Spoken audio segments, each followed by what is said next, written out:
साधु साधु। नमो बुद्धाय।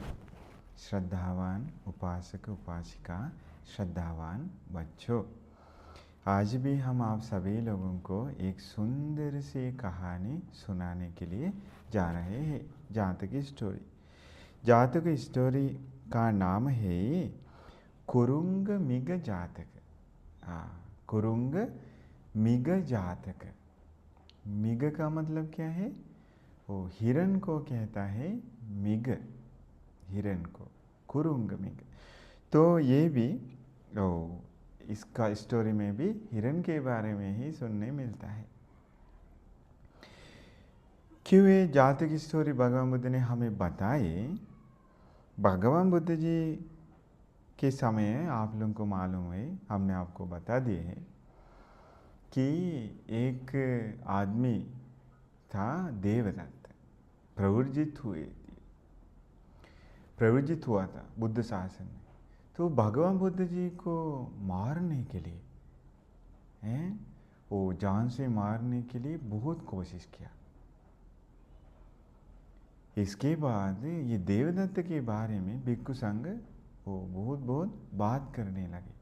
और ये देखिए, हमारे भगवान बुद्ध जी के हत्या करने के लिए देवदत्त ने कितना कोशिश की करके। तो ऐसे बात करे समय उस दिन भी भगवान बुद्ध जी हर दिन की तरह वो शाम के समय धर्मशाला में पधार कर पूछने पर भिक्षु संघ ने कहा कि हमने देवदत्त के बारे में बात कर रहे थे। तो भगवान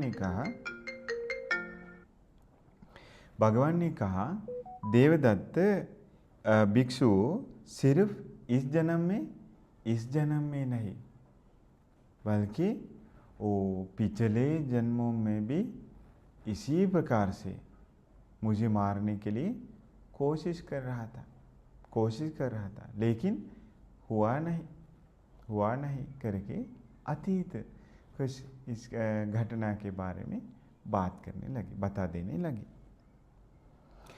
उस समय तथागत भगवान ने कहा कि भिक्षु बहुत समय से पहले इस इंडिया में ही बनारस में ब्रह्मदत्त नामक एक राजा राज्य कर रहा था। बनारस राज्य में ही उस समय हमारे बोधिसत्व जी इस संसार में बच्चों हम बार जन्म लेकर जाते समय कौन बनकर जन्म लेगा हमें पता नहीं। पुण्यवान बोधिसत्व जी भी वो बार पशु पक्षी की योनि में भी जन्म लिए थे। इस बार भी बोधिसत्व जी एक हिरण बनकर जन्म लिया था, जिसके पीठ पे सुंदर में निशान है। तो हिरण येलोइश कलर का है, तो उसके ऊपर ब्राउन कलर का वो डॉट रहता है, नहीं तो वाइट कलर का डॉट रहता है। ऐसे वो डॉट के साथ सुंदर एक हिरण बनकर जन्म लिया था। उस समय देवदत्त जन्म लिया था एक आदमी है, वो मनुष्य लोक में जन्म लिया तो आदमी है। ये आदमी भी शिकारी है, हंटर है। हिरण को मारकर और मांस बेचकर जीने वाला है। उस समय एक समय आया, कुछ एक नाम में पेड़ है, एक नाम का पेड़। उस पेड़ पे बहुत फल आने का समय आया। तो हर जगह बहुत सारे पेड़ है, उसे फल आते हैं। तो ये फल खाने के लिए पशु पक्षी भी ज़्यादातर आते हैं। उस समय शिकारी लोग क्या करते, जंगल में जाता नहीं, बहुत तकलीफ लेकर जंगल में जाता नहीं। क्या करते, वो पेड़ के ऊपर चढ़कर हथियार लेकर, भाला लेकर, नहीं तो कुछ ना कुछ ऐसे हथियार लेकर, धनुष लेकर बैठ जाता है।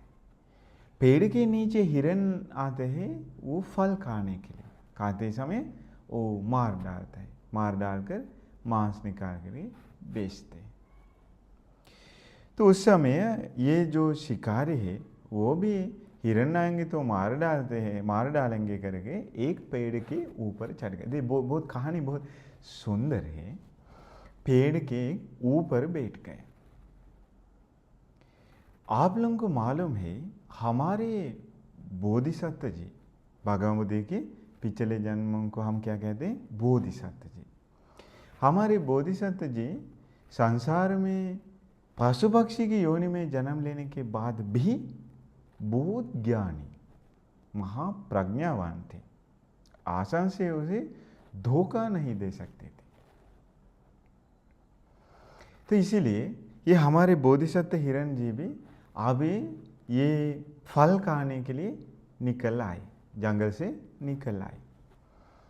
बोधिसत्व जी को मालूम है इन दिनों में लोग पेड़ के ऊपर बैठकर हिरण को मार डालते, तो इसीलिए इतना आसान से पेड़ के पास नहीं गए। देखिए हमारे जीवन में भी कुछ भी मतलब बहुत कुछ लाभ सत्कार हमारे सामने है तो भी वो साथ साथ देखना चाहिए, साथ साथ हमारे पास आने वाला कोई खतरा भी है क्या, देखने से सिर्फ उनके पीछे हम नहीं दौड़ना चाहिए है? कोई हमें कुछ दिखाकर वो फंसा सकते हैं, तो इसलिए हम कुछ लाभ मिलते समय भी हम देखना चाहिए, लाभ के साथ साथ कुछ खतरा भी है क्या। ये ज्ञानी बात है। इसलिए तो ये जीवन में, मनुष्य जीवन में बच्चों जीने के लिए बहुत ज्ञान इस्तेमाल करना चाहिए, नहीं तो कुछ ना कुछ गड़बड़ हो जाता है। इसलिए हमारे बोधिसत्व बहुत सोच समझ कर कदम रखते जाते समय अभी दूर से देखते देखते अभी रहता है या नहीं कोई, क्योंकि यकीन करने तक नहीं जा सकते। वो ज्ञानी लोगों के लिए वो सही नहीं लगता है, यकीन करने के बाद जा सकते।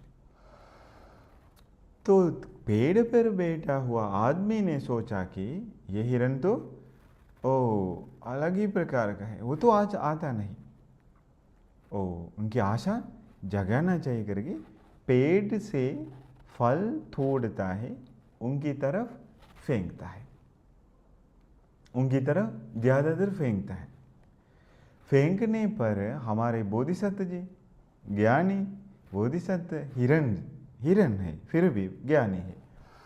हिरण को लगा अरे अरे अरे ये क्यों पेड़ के फल मेरे तरफ गिर रहा है, दूसरे कहाँ पर भी नहीं गिरता है, सिर्फ मेरे। ऐसा ही तो पक्की बात है, पेड़ के ऊपर कोई ना कोई है। देखते देखते देख लिया कि एक आदमी बैठा हुआ है, नहीं देखा जैसा इधर उधर होने लगा। तो और पेड़ से अभी फल उनके ही पास आता है, पास गिरता है, जैसे उनको बुला रहे हैं। हमारे हिरण ने थोड़ा मजाक किया, उसने कहा कि हो रे पेड़, पहले तो आपके फल गिरते समय हर जगह गिर गए, आज तो मेरी तरफ ही फल गिर रहा है, ये क्यों हुआ आपको हैं? आज पेड़ को क्या हुआ, मेरे तरफ फल गिर रहा है करके तो ना मजाक करने लगा, क्योंकि उनको मालूम है कौन है बैठा है। पेड़ पर बैठा हुआ आदमी को गुस्सा आया, उनको पता चला हिरण को मालूम है। एक भाला लेकर तेज से मारा, लेकिन हिरण तैयार था। हिरण इधर उधर जंप करके बच गया। बचने के बाद शिकारी को बहुत गुस्सा आया, क्योंकि संसार में बांधा हुआ वैर भी है ना, देवदत्त है ना। शिकारी को और गुस्सा आया, उसने कहा तू मुझसे नहीं बच जाएगा। इसके बाद हिरण ने कहा मैं तो आपसे बच जाऊंगा, लेकिन आप नरक से तो नहीं बचने वाला है, आप नरक से तो नहीं बचने वाला। क्यों? बुद्ध बनने के लिए कोशिश करने वाले महापुरुष को पीड़ा दे दिया, मारने के लिए कोशिश किया, तो कहाँ जन्म लेगा इस प्रकार के शिकारी, नरक में जन्म लेने वाला। तो इसलिए हिरण ने कहा मैं तो बच जाऊंगा, तू तो नरक से बचने वाला नहीं है करके भाग गया।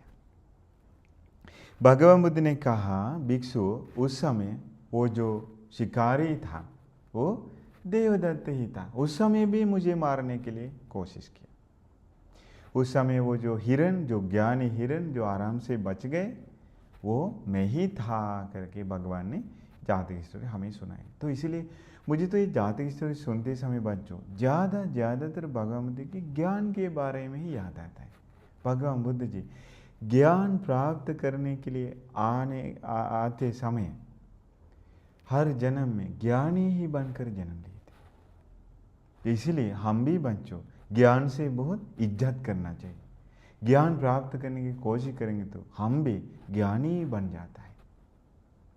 इसीलिए ये ज्ञान से ही भगवान बुद्ध हर जन्म में बच गए हैं, तो बच गए ज्ञान की वजह से, दिमाग चलाने की वजह से। तो इसीलिए बच्चों हम भी हमारे जीवन बिताते समय दिमाग चलाना चाहिए। इसीलिए हम सभी लोगों की सुंदर कहानी सुनकर सभी प्रकार की खुशियों को पाने के लिए भाग्य मिल जाए। साधु साधु साधु। नमो बुद्धाय।